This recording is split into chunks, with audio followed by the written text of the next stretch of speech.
And there comes the champion, entering the ring for his 37th professional fight. 9-0 so far in heavyweight championship fights. A victory tonight would tie him with Joe Frazier for 5th on the all-time list in that category.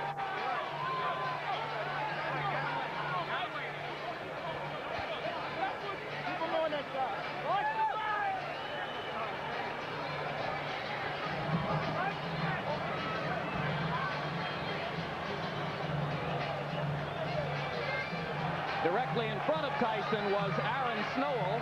He's now stepped ahead of a security guard. Jay Bright is the man just behind Tyson's shoulders now as he prepares to step up into the ring, whipping the ripped towel off over his head. Of course, the gladiator look remains intact. Black shoes, no socks, black trunks, Mike Tyson. You know, it is a sign of the importance that boxing has to Mike Tyson, that no matter what goes on around him, he's ready to fight. As he has been 36 times with 32 knockouts so far.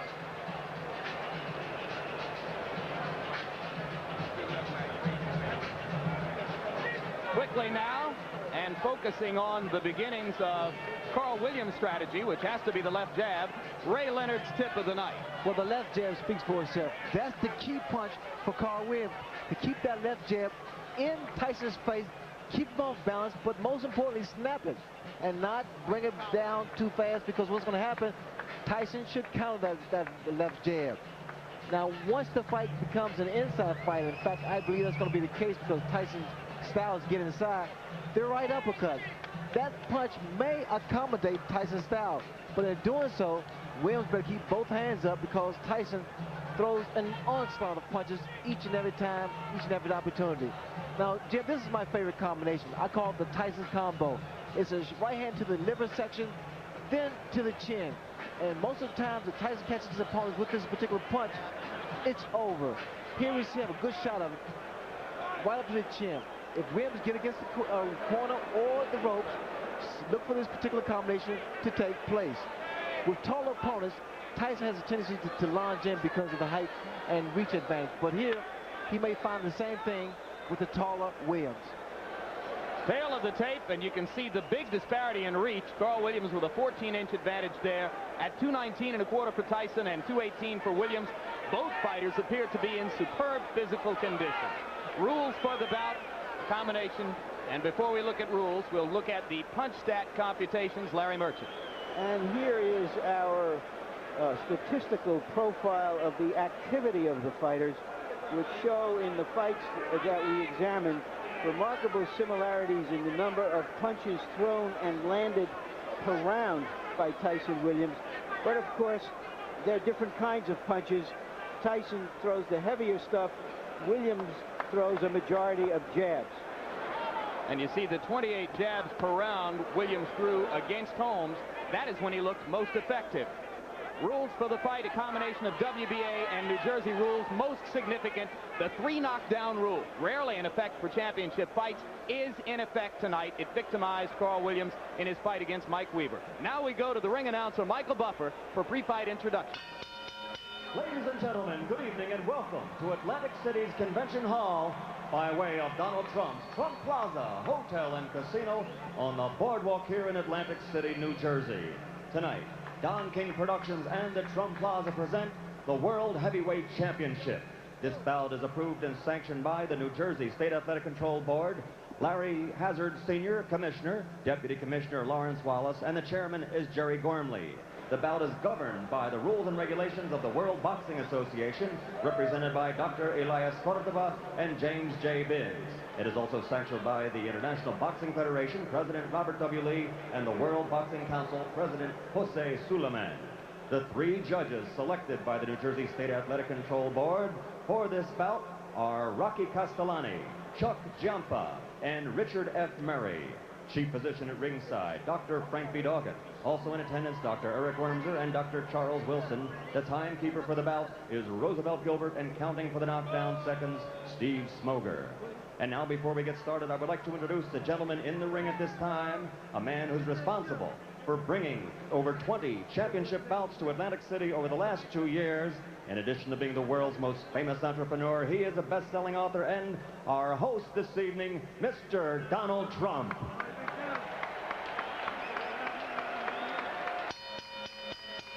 And now, ladies and gentlemen, from the Trump Plaza Hotel and Casino in Atlantic City, New Jersey, let's get ready to rumble! 12 rounds of boxing for the undisputed heavyweight championship of the world. The referee of this bout is Randy Newman. Introducing first, fighting out of the blue corner, wearing the white trunks with red trim, he weighs an even 218 pounds from Absecon, New Jersey. His professional record, 22 victories against only 2 defeats, 17 knockouts to his credit, and 14 of those 17 KOs within 5 rounds or less. Ladies and gentlemen, the #1 heavyweight challenger in the world today, Carl "The Truth" Williams.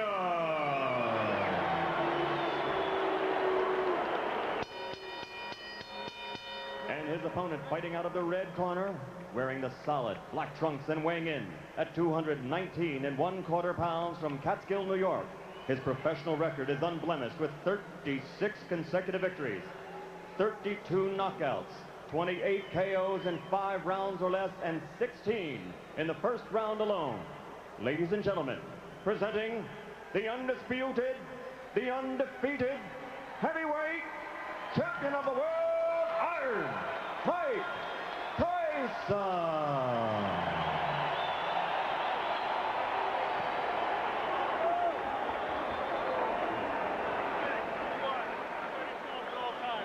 Number 2, obey my commands. I'll shake hands and come out of the bell. Keep in mind that Mike Williams has a tendency to get hit by left hooks. Carl Williams, excuse me. I can think of better tendencies that a fighter should have who's going out to face Mike Tyson. Indeed, Carl Williams has been floored 7 times in his career. Twice by James Quick Tillis, twice by Jesse Ferguson, 3 times by Mike Weaver, and in every instance, the decisive blow was a left hook. The people in Williams' corner are sincerely worried about what he does in the first 30 seconds against the Tyson onslaught.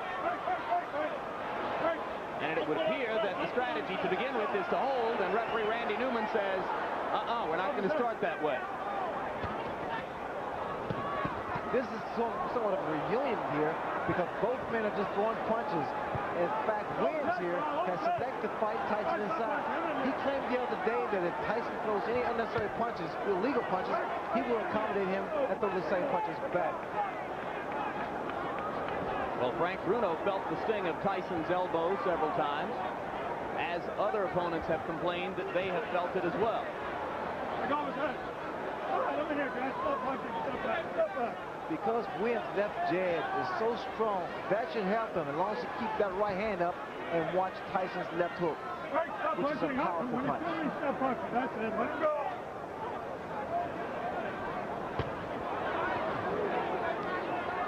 All right, that's it. I'm here. Let him go. Step back.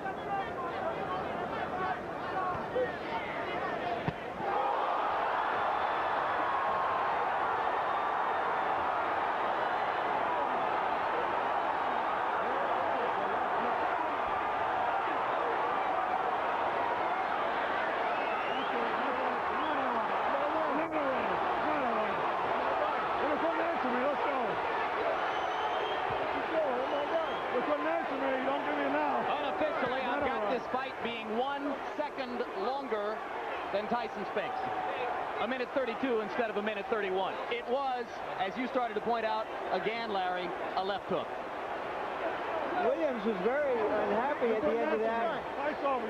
Randy Newman, the referee, asked him a question, obviously about how he felt or what his name was or where he was, and apparently he got the wrong answer because he stopped the fight immediately. I didn't see any reason to stop the fight, and I'm curious to see what that answer was, and I'm going into the ring to see if I can find out. Good luck, Larry. 1:33, Larry. It was 2 seconds longer than the Spinks fight. The unofficial demarcation of the knockout comes at 1:33 of the first round. And you can see a disgusted Carl Williams who thinks that he should have been allowed to continue. And Ray, I've got to agree with Larry. It was a fairly peremptory stoppage. Well, the way I judge it, because he appeared to be okay, but then again, the referee is closer to the pitcher than we are. What was that question likely to be? Where are you? What day is this? And here we see the left hook that put Williams down. Williams had dropped that right hand, and I had indicated earlier that the jab would be the key, but in throwing the left jab, he must also keep that right hand up and power. There's that left hook. And you saw Mike pivot upward with both feet planted and turn the hips into the punch. This is where the power comes from. The reason people fear Mike Tyson because he's one of the few, if not the only man, that can knock you out in the heavyweight division with one punch.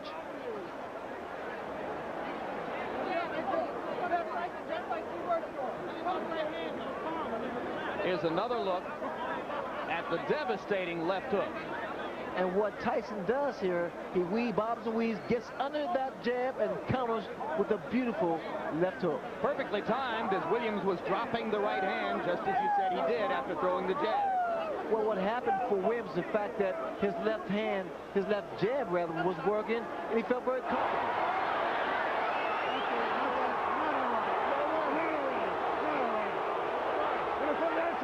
That was a look back at the conversation between Randy Newman and Carl Williams, which led to the stoppage.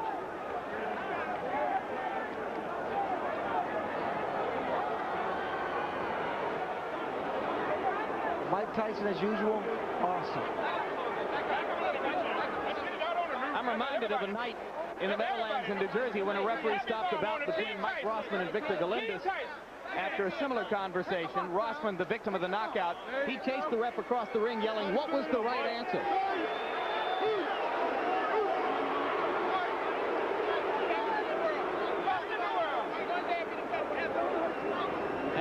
I'm with Randy Newman, the referee of the fight. Obviously, the people in and out of the ring are unhappy that the fight was stopped.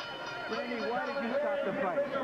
When he got up at 8, he was wobbly. He wasn't standing up. He was leaning against the ropes. I asked him a question, a very simple question. How do you feel? Not for the answer, but to see how he responded. His eyes were blank. His expression was blank. He had no answer. Is there any chance that he misunderstood what you wanted him to respond to? I don't think so. Let me tell you why. He's had a lot of professional fights and a lot of amateur fights. When a fighter is knocked down, and I had 38 fights, when a fighter is knocked down, the first thing he wants to prove when he gets up to the referee is that he's in good shape. Number one, he wasn't standing on his feet. He was leaning on the ropes. Number two, he couldn't answer me. And number three, his eyes were dead. Thank you very much, Randy. And now back to ringside. All right, thanks very much, Larry, and thank you for pointing out that the crowd is booing, as there were obviously a fair number within this congregation who did not feel that the bout should have been stopped quite so quickly. Randy Newman with a decisive and clear-headed answer to the questions. He knows exactly why he did what he did. Well, Newman is a competent referee. In fact, that he must have saw something in Williams that we didn't apparently see. But from the outside looking in, it appeared that Williams got up and was able to compose himself. But then again, I think it's left up to the referee. And now we go back to Larry Merchant in the ring, I believe, with the champion. Go, Larry. All right, once again, Mike, the interview has to be longer than the fight. I'm sorry about that. What happened from your point of view? Did you see him really dazed? Well, no, I noticed my trainers would tell me we were slipping and hooking. So when we slip, because usually I come in that slip and I get in there, and that's the hardest part, is getting in there, and I never threw the punch. And so we're practicing on your slip. As soon as you're in there, instantaneously, bing, throw the punch. And I did. I was successful. What? Were you surprised that he stayed on top of you as much as he did, that he didn't try to move? Oh, I loved it. I loved it. I just knew it took it just with a matter of time. I loved it. So you knew that as soon as he was doing that you were going to get a clean shot sooner or later. Exactly. And my punches were accurate and pinpoint. And I knew eventually I was going to get him. He has a reputation for getting hit with left hooks. Were you looking for that opening? No, I was very confident. I wanted to hit him, catch him with a good right hand. Believe me, my right hand is my favorite punch, but I never catch anyone with it. You know, it's my best punch, and I always hit guys with left hook. All right, we're going to try to take a look at the where's the monitor? At the monitor, if we can find it. so that we can determine what happened. Champion non-pro. All right. Okay. It was a clean left hook. Did you? I mean, you sparred with him years ago. We know that it didn't mean anything. Were you surprised that he went so fast? Well, no. I knew if I catch someone clean, they'll go, regardless who they are. Mm-hmm. But you know, when the referee he hit him with a shot, it looked like he was able to get up. But I guess the referee called what he saw, because I didn't think he was hurt that bad. But I know I hit him with a clean shot. Speculate for me. How long would it have taken you to get him down a second time if the fight went on? Oh, no problem. I'd have been all over him. Maybe it's better that the referee did stop early. I would have been all over him. That's when I'm most dangerously, when I know I have someone hurt. For the record, Mike, I don't know if you know it, this fight went a couple of seconds longer than the Spinks fight. So far in this building, in the last 13 months, you've fought about 1 round and 2 fights. Well, it's good. I like coming in this building. I like being here. And Donald Trump, he don't play around. He pays that money up. And for this fight, Don told me if I knock him out, he'll pay me $100 grand. And I'm looking forward to that $100 grand. Who? Don is going to pay for you? Don King, yeah. $100 grand for a knockout. All right, we all want to be there when that happens. When is this going to happen? Right, in the post-press You conference. want to get to me? Oh, yes. My church can use some of that money. Yes. All right. Reverend Henry J. Payton, Holy Trinity Baptist Church. No doubt. Let's talk about, all right, now let's talk. You've talked about being in control of your career. Tell us what you think is next. Who is next? Well, I'm just taking it one step at a time. I'll fight anybody. You know what I mean? I don't discriminate from anybody. I'm the best fighter in the world, and there's no man that can beat me. Does this mean that Holyfield is or is not your next opponent? Well, he's in my future, but I don't think he's in my immediate future. But come on, Holyfield, don't matter. That's kids play. So you think that you'll fight Holyfield like early next year, and you may have 1 or 2 fights before then? Most likely, but you know what I mean? If they can discuss our things with their people, we can fight in 2 weeks, 3 weeks. He caught a quick knockout, I got a quick knockout. We both still need to work. We didn't get any work. All right. Jose Ribalta was one of the fighters being considered for your next opponent, and he had a dreadful outing in a preliminary tonight. Did that eliminate him? Well, it looks kind of dreary for him, but you never know. If he have a couple more fights and he cleans up his act, he's always a good prospect. What about Douglas, who looked a little better, if not great, in another preliminary? He's been mentioned as a possible opponent. I take all comers. I don't duck any man. Can we assume that Michael Dokes is one of the prospects? All comers. Come one, come all, because nobody can get close to me. They're not even close. I'm the best fighter in the world. There's been discussions that today people from Israel have been offering you money to come and fight there. You've been reluctant to go abroad. Do you think that as a world champion, as someone who says, I'm the best man on the planet, that you will start to fight abroad? Well, eventually we'll do that, you know what I mean? But like you said, I'm not in a hurry to leave my country, you know what I mean? I love my country. I'm not in a hurry to leave anywhere. But you know what I mean? If things are right, I'll fight anyone, in any place, in their backyard. How would you describe, right now, you've got a lot of things past you. You've always been able to focus on fighting no matter what the other stuff has gone on in your life. Are you as content as you can be now with the situation that you have? I want to fight, fight, fight, and destruct the world because I'm the best fighter in the world. Thank you very much, Larry. Thank you. Jim? All right, Larry. Thank you, Mike Tyson. Thank you, Larry. And here is the man the boxing public waits to see Mike Tyson fight, a man who 6 days ago knocked out a pretender from Brazil named Adilson Rodriguez in 2 rounds and now waits to see when his turn is coming. Evander Holyfield, first things first. How did Mike look to you tonight? He was impressive. He hit the guy with a good left hook, took him out. He did a job well done. Would you have thought that he could knock Carl Williams out in 1 minute and 33 seconds? Well, you know, I felt that, you know, anybody could knock anybody out with a clean shot as well as he delivered. He delivered a good shot right on the button, got him out of there. In his interview with Larry Merchant, Mike acknowledged that you are not likely to be next on his list. He did not say for sure whether he would fight Jose Ribalta or Buster Douglas or Michael Dokes or any of the other names which are being bandied about, but he seemed to make it pretty clear that he's not going to fight you next. Are you getting impatient?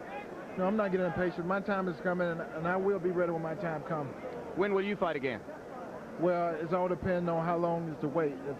If the wait is 6 months or so, then I would take a fight in October. All right, so Evander Holyfield looks forward to a fight in October. Ray Leonard, your judgment of how long the public is willing to wait, and what does tonight's 90-second knockout do to the expectations regarding Tyson Holyfield? Well, what happens, it creates more and more of an aura and a persona for Mike Tyson, because what's going to happen now is the intrigue is whether or not Evander Holyfield can deal with the Mike Tyson. As far as he's concerned, he can deal with him. Is there any other fighter in the division who could pose a real test to Mike other than Evander Holyfield? I think it's a matter of economics and credibility, and Holyfield has that credibility. All right, Evander Holyfield, we thank you very much for your time. Congratulations on your victory last week. And we look forward to someday seeing you in the ring with the undisputed champ. Right now, we go back up to Larry Merchant for more from the ring. Larry? Okay, I'm with Carl Williams and with his trainer, Carmen Graciano. Carl, starting from the beginning, why were you as aggressive as you were, which preceded the knockout? Well, I wouldn't call it a knockout. I wasn't knocked out. I mean, he knocked me down. The referee stopped the fight. I don't know why. I think politics is involved in all of that. I think they're just setting up the Holyfield fight. Now, I wasn't even hurt. Did you understand what the referee's question when he said... My hands was up. When the referee said it, I put my hands up like this here. I was ready to go. He just said, you know, I don't know. You know, I don't know what the hell happened. All right, you've been knocked down a number of times in your career, and every single time you've gotten up, and in some occasions you've fought better. From your experience, shouldn't you have assured the referee, look, I'm okay, let's go?